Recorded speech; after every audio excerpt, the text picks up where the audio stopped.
Hello everyone, good evening. As Ivana was kind enough to say, my name is Jakub Majmurek. I'm going to give you tonight a short presentation about specific phenomena on the frontier between Polish cinema, like the movie business, like the movie industry, and visual arts, which I and my friend Łukasz Duda called a few years ago Polish cine art. We've published together a book about it. You can see its cover here. This book was translated in English and it can be read, this English version, on the website of the Institute of Adam Mickiewicz. So if any one of you would be more interested in digging deeper into that topic, I sincerely invite you to get to that book. But what am I going to talk about today? I'm going to talk about Polish visual artists, people who were active for their whole professional life in art galleries, art academies, and similar institutions, who decided to enter the movie business, who decided to enter into movie business as film directors, and who are trying to make movies which are features running for like 90 minutes or even longer, movies which are intended for a widespread theatrical release, so which are not intended to be shown into the galleries, and movies which are using typical tools of the movie, like the plot, like the characters, emotions, and the whole process of manipulating emotions of the viewer. But from the other hand, these movies are also trying to get to the contemporary cinema from the more original angle, to engage in some kind of experiments with the film language and with the conventions of the movie storytelling, of the movie image, and so on.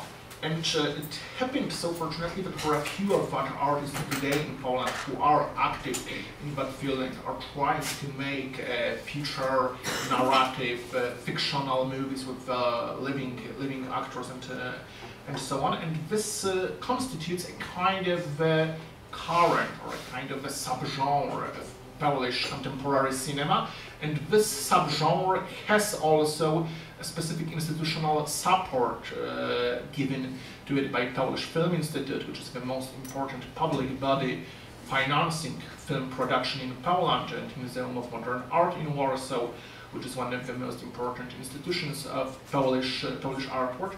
And thanks to that, that current is able to flourish, and in that time when as I am speaking, in Polish cinema we have one very interesting movie made by a visual artist, Norman Leto. This movie was shown that year. It had its premiere at Nowe Horyzonty Film Festival, which is something like a Polish Rotterdam. So the festival which is focused not on the experimental cinema, non-narrative forms of cinema, but on the more edgy, more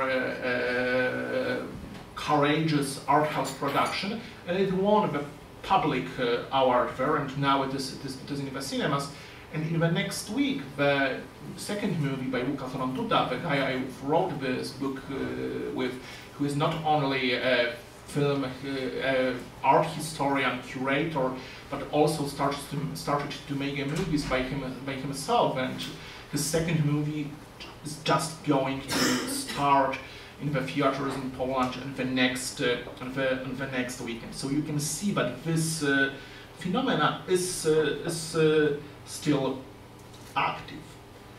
The first thing I think we need to address when we are talking about this phenomena is its genesis. When did it come from? Why did the artist decided that it's a good idea to engage with the movie business, to engage with a completely different world, to engage with the cinema which has completely different aesthetics than the contemporary visual art? Part of the answer, I think, is in the fact that video and generally movie had been for a long time. I think that the similar thing can be said about the artwork in the Czech Republic. One of the preferred tools of Polish artists to work with. And in the last 20 years, I think that one may argue that we can observe a kind of evolution of Polish video art when the production of the videos or the movies intended for gallery screenings had been becoming more and more professionalized. The artists were hiring, for example, the directors of photography stemming from the movie business, who were very professional and who were able to get really sophisticated movie image for that production. They were using professional film actors. They were experimenting with such devices as film plot, as characters, and so on. And you could say that before the, well, as we've dubbed it with Łukasz Ongroda, the cinematographic turn in Polish contemporary art, you could see a kind of cinematographic turn in Polish video art. But the first, maybe before I tell you about the first example, I think that we should also come back a bit to the history, because this relationship between the field of visual art and of the cinema has been always complicated in Poland.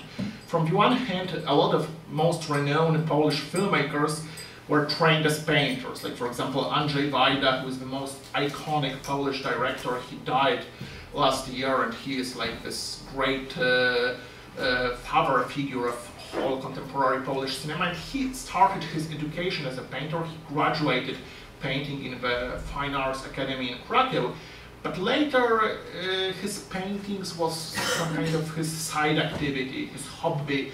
And actually, when you look at his movies, you can see that they are very strongly inspired by, for example, the paintings of the fin de siècle period, of the end of the 19th and the 20th century, and you can't see any dialogue going on between contemporary art of the 50s, 60s, and 70s, when Wajda was making his best movies, and his effort.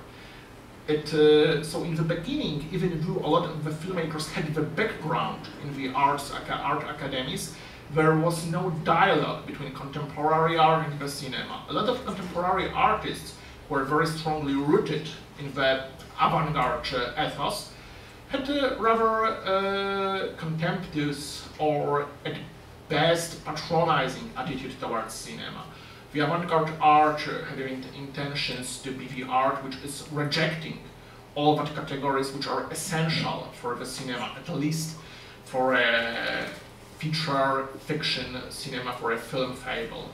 For such characteristic of that kind of art as fable, as plot, as characters, as emotions, and everything what make watching a movie so pleasurable existence was in the same time something which was treated with the greatest contempt by the artists of the avant-garde of the 50s or of the 60s. It started to change in the 70s, and it started to change through the activity of the group of students of the film school in Łódź. Film school in Łódź is a very respected institution, and one of that institutions which shaped the history of the Polish cinema. It has the same significance for the history of Polish cinema and FAMU in Prague for the Czech cinema.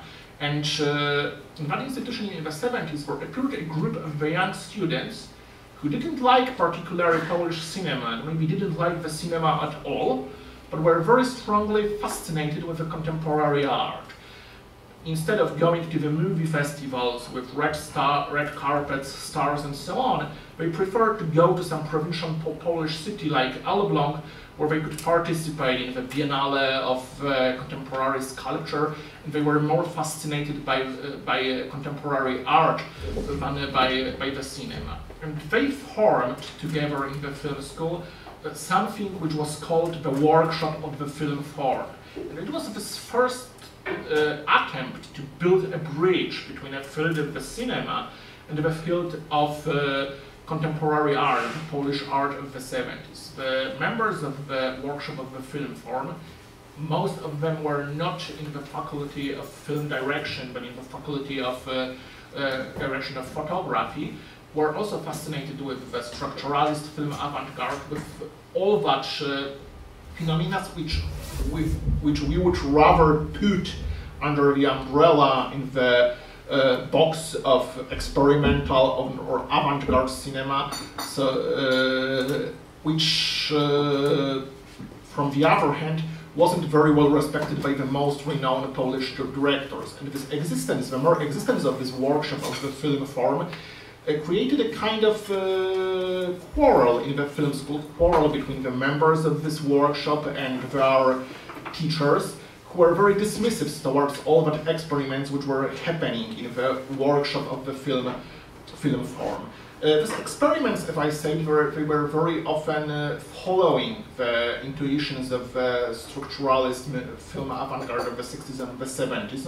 For example, the most notorious film activist of this workshop, Jakub, who is still this day a professor of experimental film and film school in Łódź, and who later, after he graduated from the school, never actually made any kind of career in the movie industry, but became a respected artist in the field of video. He was making the movies which were, in essence, very often experiments trying to engage with the material side of the film. For example, he was making non-camera movies, trying to engage with the film tape without putting it into the camera, and trying, for example, to draw some shapes onto the film tape using different mechanic tools. Very often he was making some experiments which he called biological mechanical cinema, which for example was documenting, he was using the camera to document the movements of his body and so on. For example, you can see here his experiment. It is called the exercise for two hands, which is in essence the juxtaposition of two images he shot with two cameras, hold in his two hands. So maybe we don't need a sound here. So this was this kind of first attempt to build a bridge between the field of art and the field of movie industry, but actually it was something going in the completely opposite direction than this phenomena I am going to tell you about, because here the young students of the film school who were trained to be professional filmmakers were decided that well, filmmaking is a crap, let's become a contemporary artists.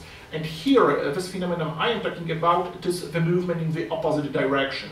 Here are visual artists who feel that maybe the language of contemporary art is something which isn't enough for them, and they are deciding, okay, so let's enter a movie industry and let's make a movie which would have a fable, characters, and every other aspect I was talking about. So this is Jakubowski, and the first visual artist who tried to make a feature movie was Piotr Uklański. Uklański is a very interesting artist who was educated in Fine Arts Academy in Warsaw in the beginning of the 90s, and then he went to New York when he made some respected career as a visual artist.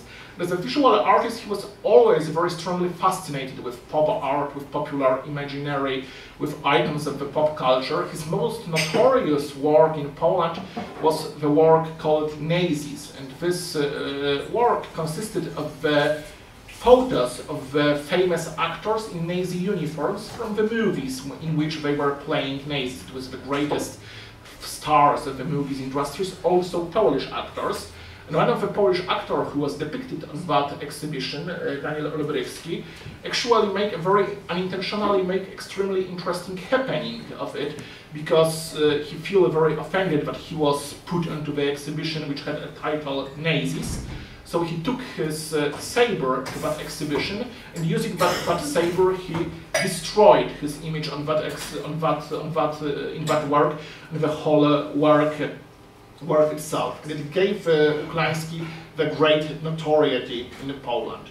And in the year 2006, 5 years after that incident with the Nazis installation, Uklański made his first movie. It was called Summer Love, and it was an attempt to make a Polish Western. Polish cinematography never had this kind of genre, and Uklański shot it in Polish mountains, using mainly Polish actors, the greatest stars of the Polish cinema of the 90s, like Katarzyna Figura and Bogusław Linda, but also the Czech actor Karel Roden is appearing in that movie, and the greatest star of that movie is Val Kilmer, but his appearance in that movie is a kind of conceptual joke, something like looking like from some kind of conceptual from the conceptual piece of art, because he is dying in the first second of the movie, and he is playing as the body. His body is just transported through the whole movie, so the greatest star of the movie, who is supposed to sell it in the well-made movie according to the rules of the show business, is actually dead in the first second. And Uklański was very eager to emphasize that the half of the budget of that movie was spent on a Val Kilmer fee. So we can see that the half of the cost of the production of the movie is just the hiring of the body of someone who pretends to be dead for the most part of the movie. And I think that movie was very interesting because it was following all of his tactics which were characteristic for Uklański as a visual artist. It was trying to engage with the most popular icons, and it was trying to engage with this Polish dreams about westernization, about modernization, about being like the West, being like the United States, which were very persistent in Poland in the 90s, in this decade, when after the 45 years of communism, Poland was finally able to return to the Western camp and to become a normal capitalist country. And Uklański was trying to kind of rewrite Polish history and Polish imaginary by giving Polish Western the most American genre of all, which is filled with Polish stars. And this movie was also very smartly using popular songs in the way kind of similar to Quentin Tarantino, and I will show you a musical fragment from that movie to give you the glimpse into the kind of world Uklański created here.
The movie of Uklański got its first screening at Venice Film Festival, and it got some kind of international success there. But when it came to Poland, it was actually met with a complete misunderstanding of film industry, film critics, and the film professionals. When the movie had its premiere on a festival of Polish feature films in Gdynia, This is the most important festival for Polish film industry, where the most important films of every year are presented. It was booed, it was completely misunderstood.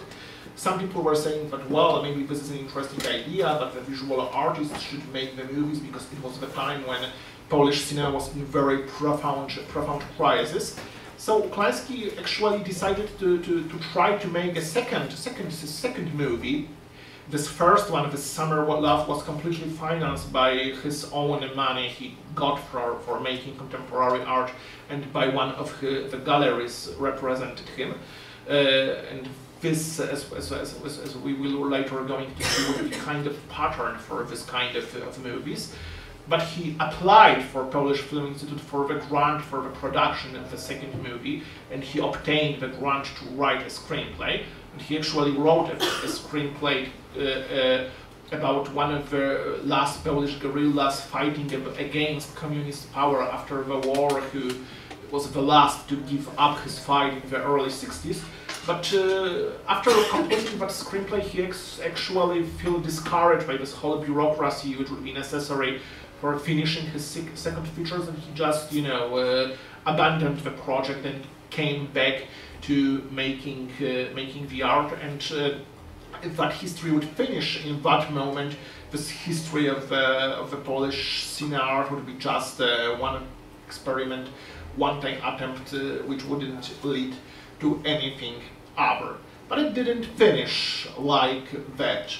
The other artist who was interested in the cinema and who had the money to make the movie of his own was Wilhelm Sasnal. Wilhelm Sasnal, who is now the best-selling Polish painter, and additionally to his painting, he was also always making short movies, mainly using Super 8 camera, but also 60mm camera.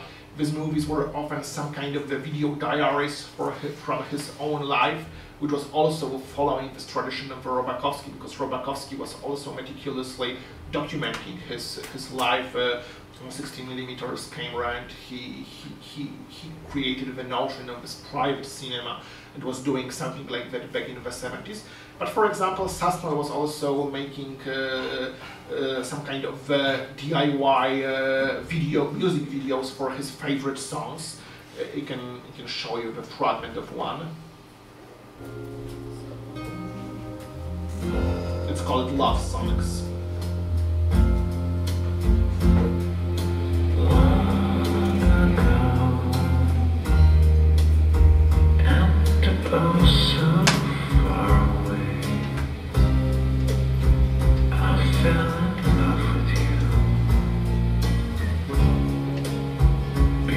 The second show,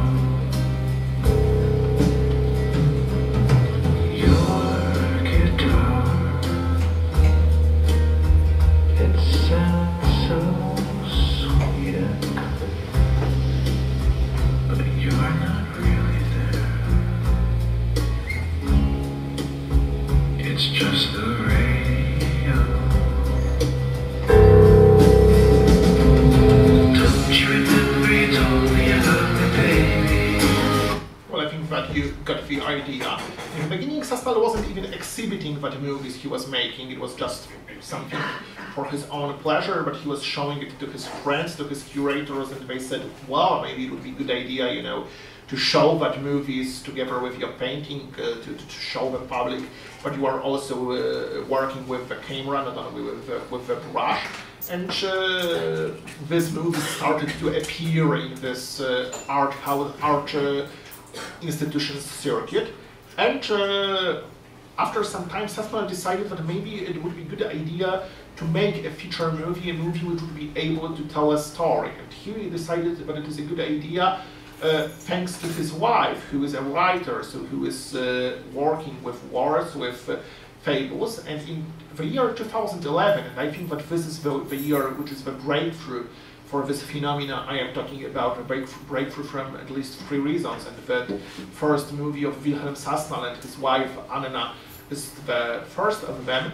And in 2011, Sasnal, together with his wife Anna, made a movie. It looks pretty from the distance. And I think that from all these movies which I am going to talk about today, that one is probably the most important for Polish culture, and together with the second movie by Sosnow's Parasite, the best one. This is the movie which definitely can't be treated as a kind of a conceptual joke, like the movie by Uklański, like the Summer Love, this Polish Western.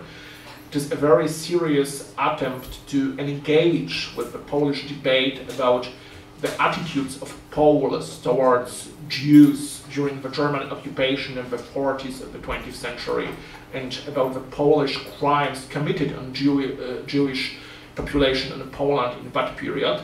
But it is engaging with the topic in a very interesting way, because this is not a historical movie, it's not a period movie, there is no historical costume there. The word Jew, it doesn't even appear on the screen. This is a contemporary story which can't not, in Polish context, be read as a kind of allegory of the attitudes from the 40s, but it is happening contemporary. And it presents the most important characters of the future Sosnow's movies. From the one hand, this is a very naturalistic, veristic observation of the people of the world and so on. It is a very naturalistic cinema. From the other hand, you can see how the Sosnows are using in that movies all what the art house cinema, so not this experimental cinema which would be, for example, shown in the festival on Oberhausen, but that cinema which would be shown in such festivals as Rotterdam or more edgy sections of the Cannes Film Festival. They are utilizing all of the experiments and achievements of that kind of the cinema. So their first movie, this looks pretty from the distance.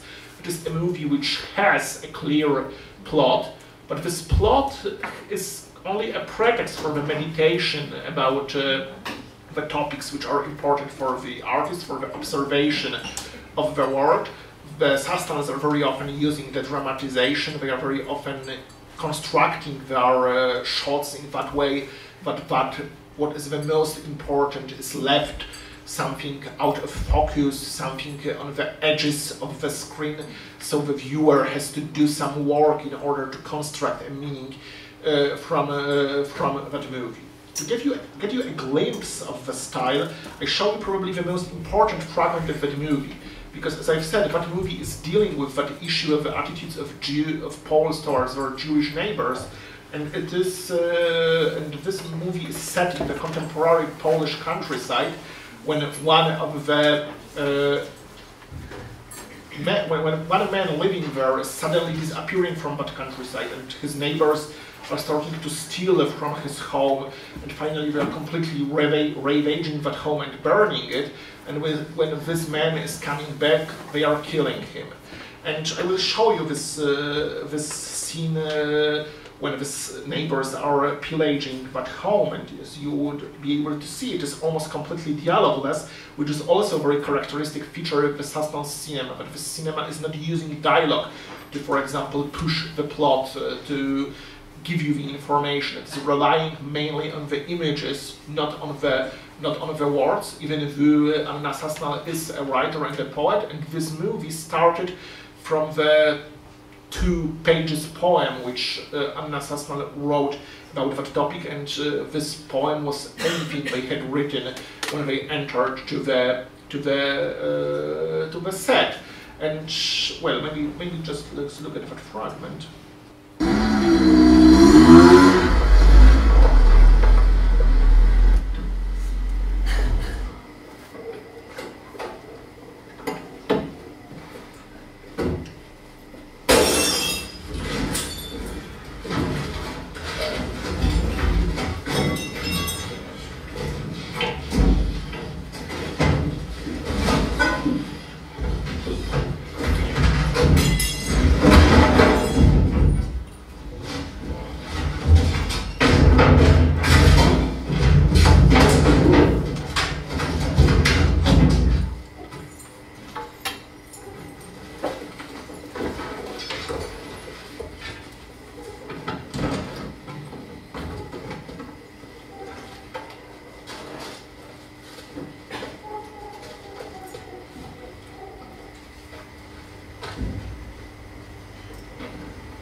Okay, guess what you have the idea how does it look like? And as I've said, this movie was finished in the year 2011, and it had its premiere at this Nowe Horyzonty Film Festival, when it won the Polish competition. It didn't sell very well in the movie theaters, but was able to get a theatrical distribution. But later, when it was, for example, shown in public television, it gathered quite a significant audience. Today, it is accessible at least on Polish Netflix. I don't know how is it here in Czechia, but in Polish Netflix it is accessible. And it started quite a big discussion about that topic, because this topic of Polish attitudes towards Jews during the World War II is one of the most hotly and politically divisive topic in Poland today. And this movie created quite important discussion. As I've said before, this movie was financed in a very interesting way, because it was financed without any support from the state institutions. Wilhelm Sasnal is really well-selling painter, so he had the money to put for the production of the movie on his own. Both Sasnals were screenwriters here, but they were both directing. Wilhelm Sasnal, the painter, is also the director of photography and camera operator in that movie, so it cut the fees for the most of the heads of the most important department of the usual set, and they were able to convince the professional actors to play in that movies, and that movie mainly the actors were not very strongly used by the Polish movie business, but were rather active in the theater, and it was also the great discovery of their talent on the big screen. The general public get to know them, but they can also play in the movies. And till this day, Sasnals managed to make 3 features, and I think that the third one, which had a premiere last year, The Sun That Blinded Me, is a kind of modern retelling of Albert Camus' Stranger, set in contemporary Poland and dealing with the issues of the refugee crisis, which once again is a very hotly debated issue in Polish public sphere. And their second movie, The Parasite, is, I think, the best movie from that whole phenomenon. That movie is also accessible on Polish Netflix. So I try to show you it, and that movie is the movie about the end of the war, the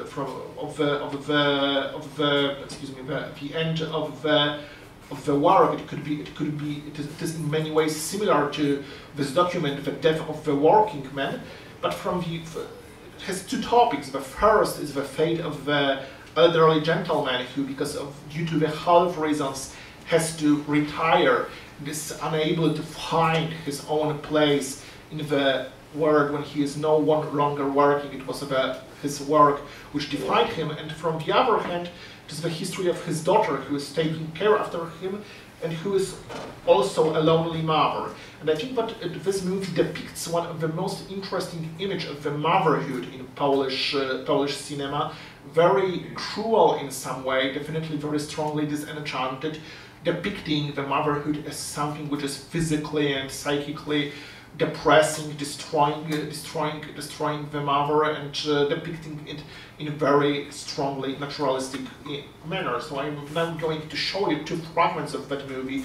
First one connected with the motherhood, and second with this world of work, of labor, and this elderly gentleman.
I would like to show you.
Może Pan swobodnie oddychać.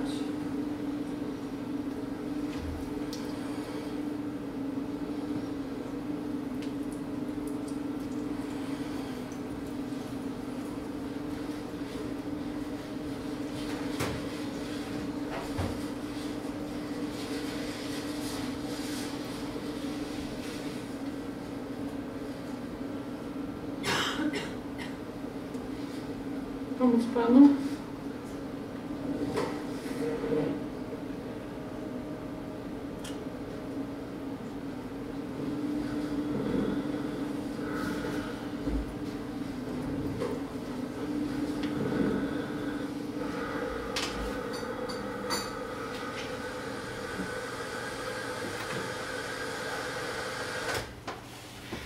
These images you just have seen, a very similar one can be found in Wilhelm Sasnal's paintings. For example, he made a lot of paintings depicting his wife in advanced pregnancy and her care over her child, were also very naturalistic. And that shot and that opening shots depicting a factory and industrial landscape, it was shot in Mościce, which is a part of Tarnów, centered around large chemical plants. And Sasnal, as a painter, was very often painting these landscapes of Mościce because it was the place where he was growing up. His family was living there, and his grandfather used to work in the same factory he is depicting in that movie. And from all of that artists who are trying to make feature movies now, Sasnal's are, I think, the most strongly political, because they are dealing with such issues like refugee crisis, like the condition of the working man today, like, for example, this attitudes of Poles towards Jews, and how do we remember our history of Second World War. But from the other hand, our movies are hard to pin down as a kind of socially engaged or politically engaged movies. They are political in a very subtle and not obvious way. And as I've said, they are refusing to take any money from the public institutions, and they are making consequently their movies from their own purse, and because of how good the Wilhelm Sasnal's paintings are selling, they can afford not to think about that movies as commercial projects. Of course, they are seeking the audience for them, they are trying to get them to the possible viewers, but they don't have this pressure that these movies have to earn them themselves, whereas this is rather a kind of a largesse they are able to afford. And I've said before that this year, 2011, when it looks pretty from the distance, was an important year. There are two other reasons why. The second reason is that it was the year when the production of the movie Performer started, the other movie quite important for that phenomenon. It was a movie made by Łukasz Ronduda together with the film director Maciej Sobieszczański. And this movie is a movie in which Polish performance artist Oskar Dawicki is kind of performing himself. And he is surrounded with the professional actors who are playing the script according to the script. This movie has a very clear plot, but this plot kind of revolves around performances of Oskar Dawicki, who in the space of the movie plot, of the movie fictional world, is recreating his own performances and his own pieces of art, which were earlier exhibited in the galleries and in the other spaces when he was conducting his actions.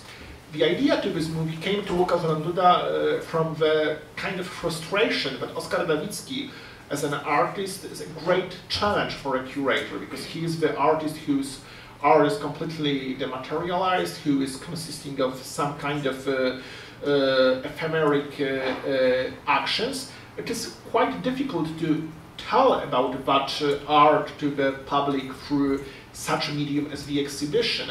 And a fiction is actually quite a useful tool for a curator to present to the public such artists as Dawicki. And first, Łukasz Ronduda, together with other curator,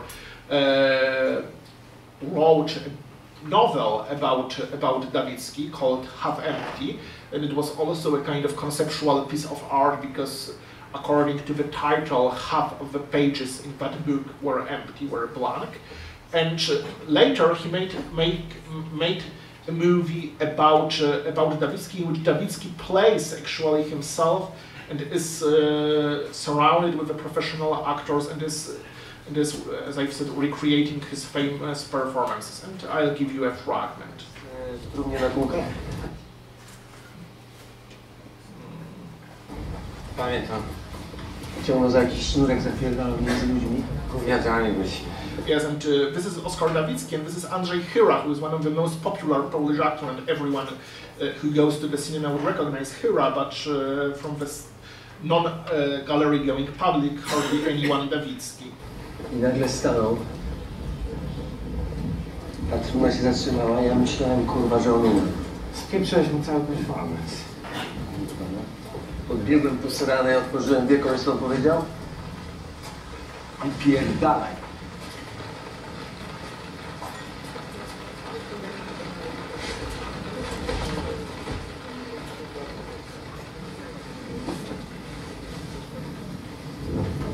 Pomóc ci zejść?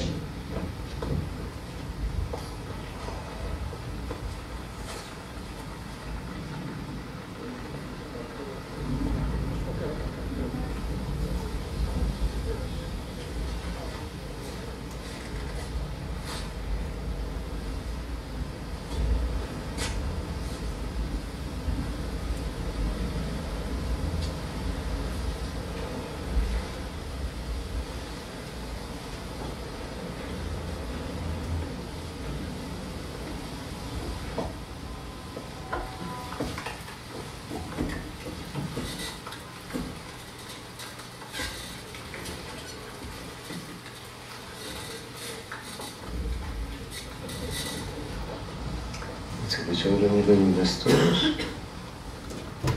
Bez sensu.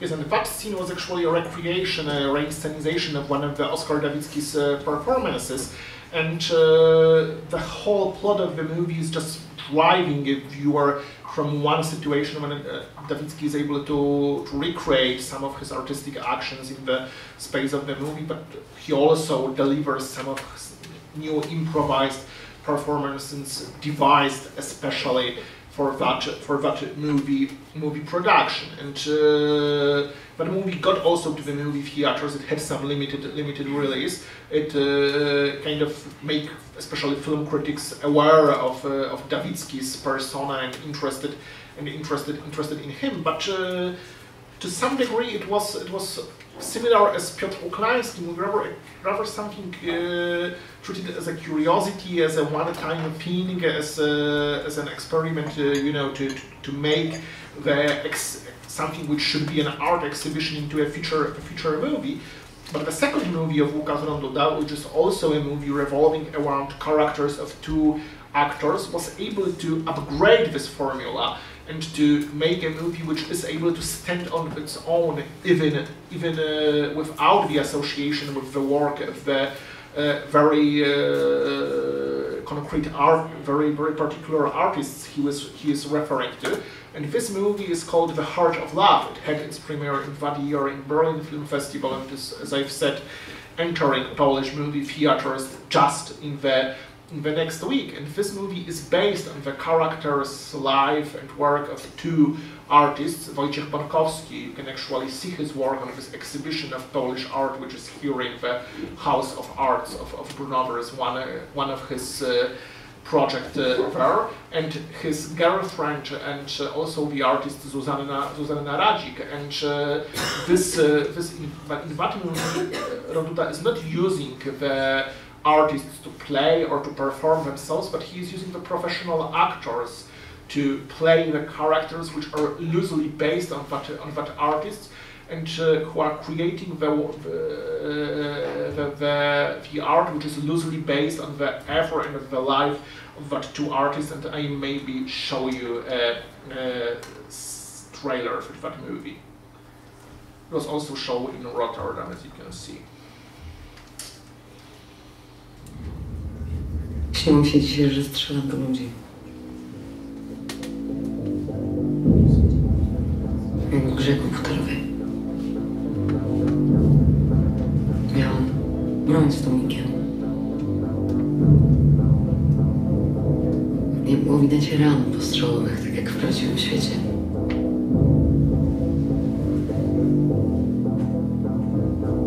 Musiałam szukać krwi.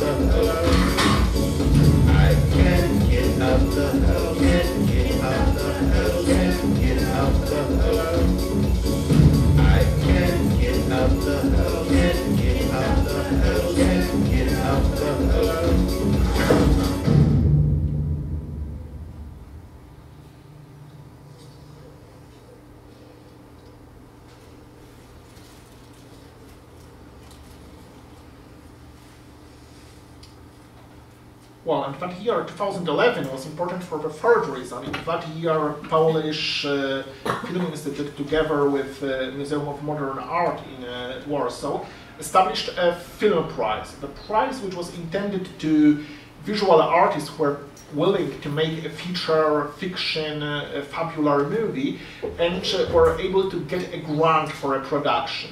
And since that time, there were 5 prizes given to different artists. The winner of the first edition was Zbigniew Libera, one of the best-known Polish artists of the 90s, of the so-called critical art of the 90s.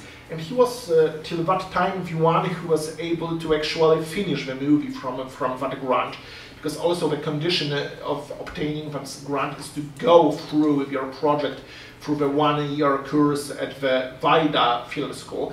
And a lot of artists I was talking to felt quite intimidated by that course, didn't feel comfortable with the movie professionals telling them how to change their project. So up to that point we had only one movie which was made by Zbigniew Libera. And that movie of Libera is a kind of post-apocalyptic thriller mixed with philosophical fable. It depicts kind of world after apocalypse. We don't know exactly what it is because we have very few information in the beginning. But we have a railwayman whose name is Walser, who is suddenly finding himself among some kind of people looking like maybe some kind of a primitive tribe, and in this tribe there are young children in the whole world around him where Walser is living. No child are born anymore, so Walser is trying to bring that people to the civilization to get from their secret why they are fertile, while the whole other world is apparently not, but it doesn't finish quite well. I showed you a fragment of a trailer. Unfortunately, I wasn't able to find anything with English subtitles, and we're also going to hear the strange language, because this is the main trick of that movie, that Libera, together with celebrated Polish linguist Robert Stiller, created the artificial language based on Malayan, in which this tribe is speaking. So we now see a fragment, and later I will tell something more about the movie.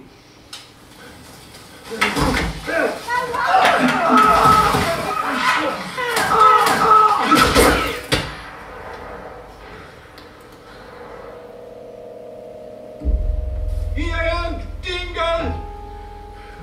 Ukaże innych! Ciebie! Ciebie! Śmierć i śmierć!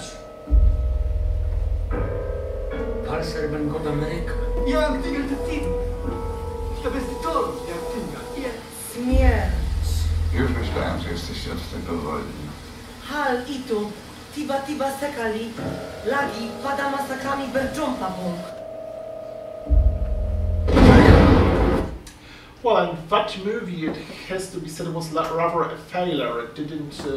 This was this kind of experiment which didn't go quite well. It wasn't understood neither by the public nor by the movie critics. Also, the art critics wasn't very impressed by the results. And it seems that this effect, this idea that we have a very well-renowned artist who is suddenly given money to make a movie and a professional crew to make a movie, didn't play out so well in that case, which make you ask the question of maybe this format of getting the visual artist to make movies through such institution as a film prize, through such institution as a VIDA film school, through formatting their projects by movie professional, is that a good idea? Maybe the situation when the one movie which was actually produced and put into the theatrical release, this Walser by Libera, was a failure, and the other artists are struggling to get their production complete, is maybe some kind of indication that the movie from that phenomena are working far better when they are produced independently, when they are not necessarily formatting through this kind of programs connected with the support of the public money. And I think that there are a few these projects which are still a work in progress. I guess that the most interesting one, at least I am expecting the most, is the movie by the artist Agnieszka Polska, who is preparing a movie about the last days of Rainer, not the last days, about the few last hours of Rainer Werner Fassbinder, German film director who died, and we are observing in the real time this first 2 hours after his death through the dialogues between his actors, who are not knowing what to do with themselves in the situation when they don't have their master. The other movie is the movie by I am waiting to is a movie by Anna Morska, who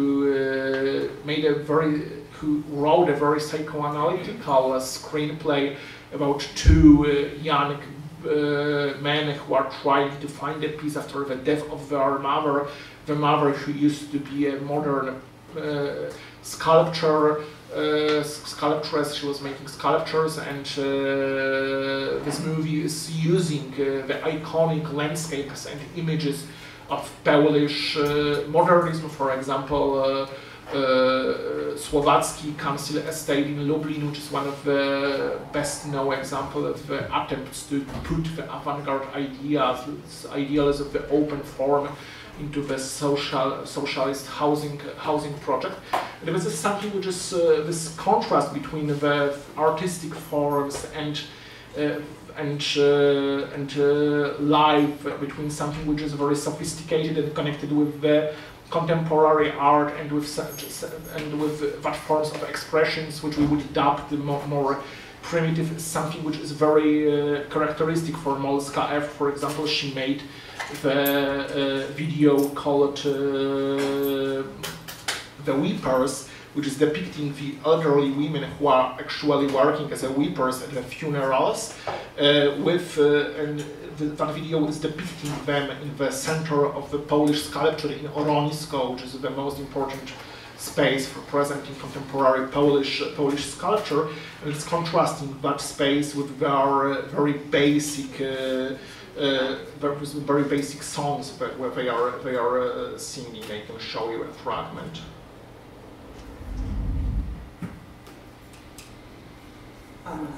Ale fajna. O, cię. Chodź na krzatę powiedział. Poza krzatką. Zaksackiem. No. Tam. Widzę. O, teraz lecimy. Zaksackiem ten nos. Zaksackiem. Jak Beata. Chodź. Pomieracie, powyrywać, zebrali.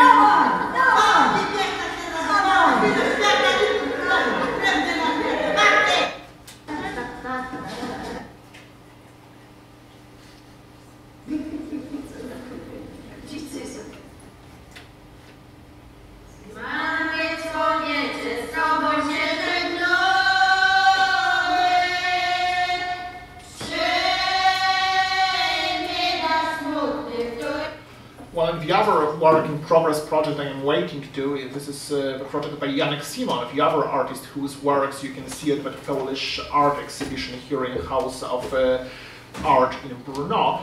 And this is a very exceptional project because most of the artists I was talking about here, when they are entering the field of the cinema, they are thinking about themselves as directors. Sasnal is a director, but also a screenwriter and a camera operator, director of photography. But Simon actually decided to enter this field of the cinema as a film producer, not as a director. And as a producer, he decided to commission a film director from Nigeria, from Nollywood, which after Bollywood and Hollywood is one of the biggest film hub of production in the world, because this Nigerian film market is one of the biggest of the world. It produces greater number of movies than the US actually, than Hollywood. They are mostly straight to DVD productions, which are not accessible anywhere outside Africa. But he decided to commission one of the directors from the Nollywood to make a remake of Ashes and Diamonds by Andrzej Wajda, one of the most iconic Polish movie very heavily dealing with Polish history, and he would like to make that movie in Africa and to recreate it in that way that it would deal with Nigerian, African, not Polish history, and this is still a work in progress. As I've said, now in the cinemas there is also that movie Photon by Norman Leto, movie which is centered around the discussion between the TV journalist who is conducting an interview in the studio with the renowned scientist, and the most part of that movie is a lecture given by that scientist, lecture dealing with the construction of the universe, construction of the human body, and later possible directions of the evolution, both of the human race and of the universe. And it is something which starts to look like a popular scientific magazine, something which would be produced for the educational television.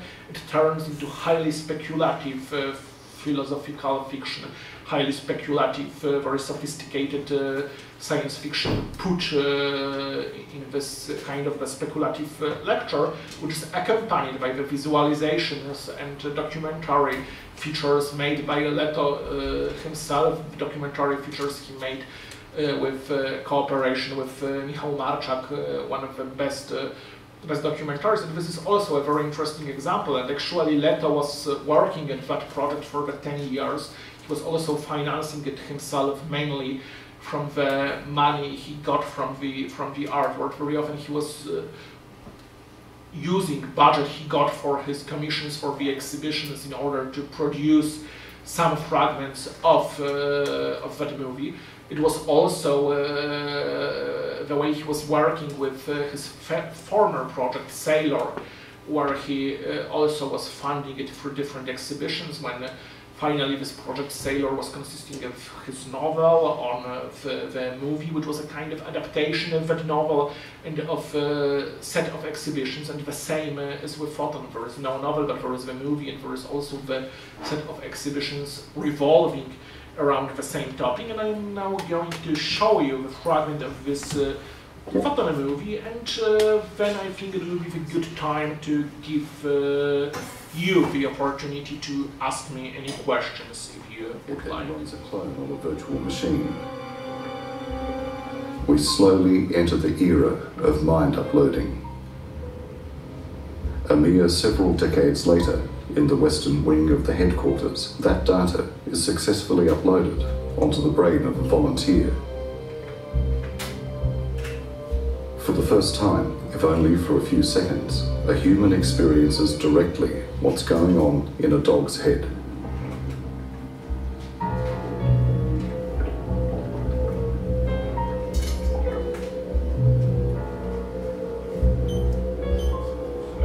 And does not forget after being unplugged.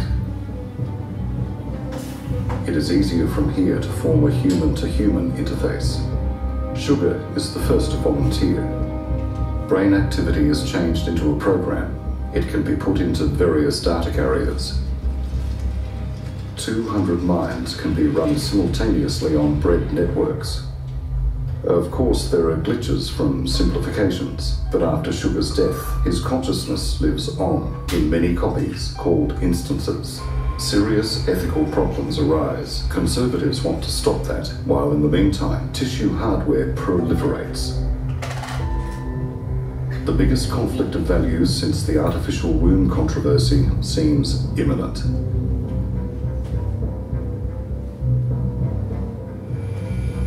A platform that allows adding and removing instances is created according to needs.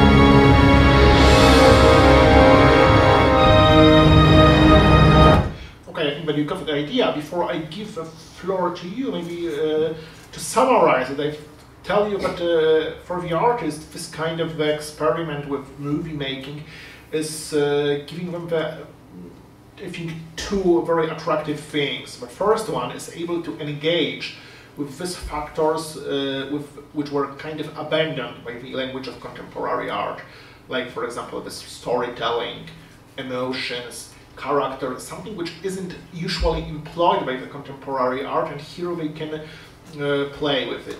The second attractive thing is that a lot of artists, most of the artists I was talking about, which were participating in this kind of projects, kind of believe that through the cinema they would be able to reach the general audience, to get out of the bubble which is the art world, to get beyond the art crowd and to get to the people who would never enter to the gallery. And actually it is quite funny that it is rather the other way around, because for example the average movie of Wilhelm and Anna Sassmann in the cinemas had like 10,000 viewers, while the big exhibitions of Wilhelm, like his big retrospective in Zachęta Art Gallery, had around 100,000 visitors. So you can see that it is quite paradoxical that this desire to get popular is not something which the artists are able to achieve through that product, because they are actually able to get to the wider audience through their visual art. It is also, I think, maybe interesting for that artist, but while in the field of the art they have very hegemonic, very central position, like Libera or Zasnal, in the cinema they are on the margins, and this position of the margins is something which they feel that is giving them the freedom. And the other thing is what this kind of projects are bringing to the field of the cinema, what they are giving to the Polish cinema, to the movie industry, to the art of the cinema. I think that a lot of critics and a lot of people who are, you know, just ruling the institutions, supporting Polish cinema, had this hope that these movies are going to renew the language of Polish cinema, to bring some experiment into it, to bring the angle which the professional filmmakers are losing. And we can say that, conservatively estimating, this has happened. Especially the Sasnal movies are bringing some kind of new quality, but it is not always easy. And very often, for example, if you look closely at this Libera movie, you can see that sometimes this whole machine of the movie production, the whole budget which is engaged with it, the whole crew of the people with our professional set of skills, like cameramen, sound department, and so on, is kind of intimidating the artists and making them make actually very conservative decisions regarding film style, regarding narration, regarding using of the image, and so on. And this is interesting, but when you look at the Libera's movie, it is much more formally and visually conservative than the average Polish movie of the last days. It's completely different with the Sasnals, who really, I think, pushed something new in the Polish cinema. And this movie, it looks pretty from the distance, from 2011, opened some things in the Polish cinema, and a lot of the most interesting young film authors, like for example Kuba Czekaj, who is a mainstream director trained in movie making in film school in Katowice. He was an assistant on the Sasnal's set, and he said that it liberated him, and his two first features wouldn't be the same if he didn't have the experience of working in that set. So that's all from me for tonight. I will be very happy to answer any of your questions, suggestions. If you want to ask me anything, it's that time. Thank you for hearing me.